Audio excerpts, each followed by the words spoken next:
To protect myself from the bullies, I decided at a young age, because I was small, I was short, I didn't have any power in my body, I didn't have any appearance, I didn't have any presence, only 5'2.5", and that's it.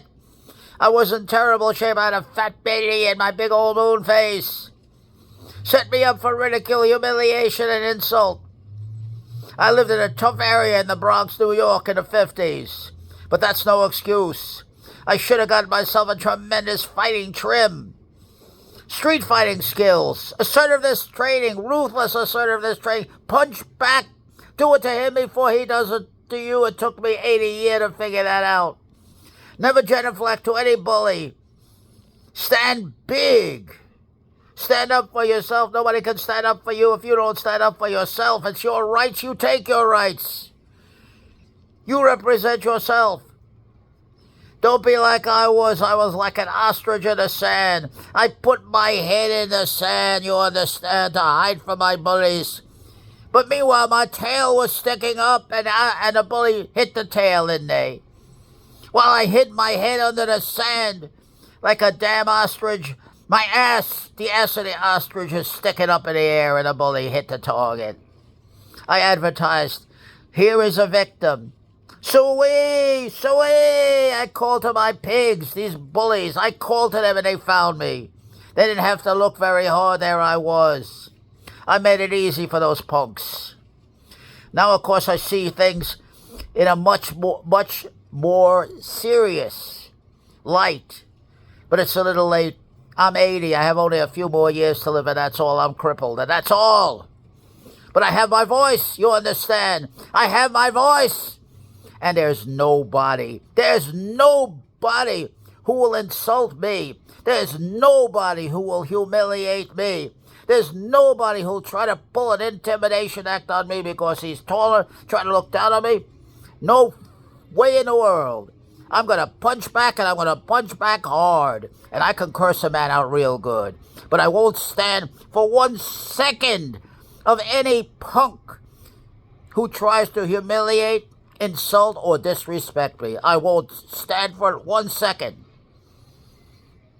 I am resolved to fight back with every fiber in my body. It's all of our obligations, you understand, to punch back and destroy the bully in all myriad forms the bully takes. Could be a male bully, could be a female bully. Bullying takes many forms. I keep on screaming and yelling about this. It's not a simple thing. You can't write equity. You can put it down as a law, but you can't. It's an individual thing. That bully catches you alone in the street. You're all by yourself. That's when the bully strikes. Bully picks his spots. And you only have yourself. What are you going to do in a moment of extremity? Are you prepared? Are you in fighting trim? Do you know where to hit the bully, to take him out? Destroy that bully. As soon as you get the fight signal in your mind, you should be looking for targets. The talking's over with. You step back, you move to angles, hold your balance, and hit for targets.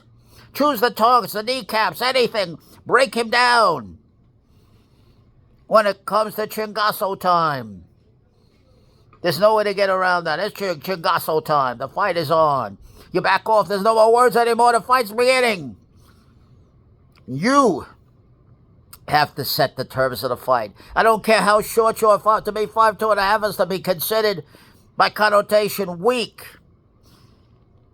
And so on and so forth, with all the connotations but not for me. Not for me. As long as I have power in my voice and will in my mind, I'll punch back with my words. I'll punch back with my words. I will never turn a cheek to any bully. Never do that.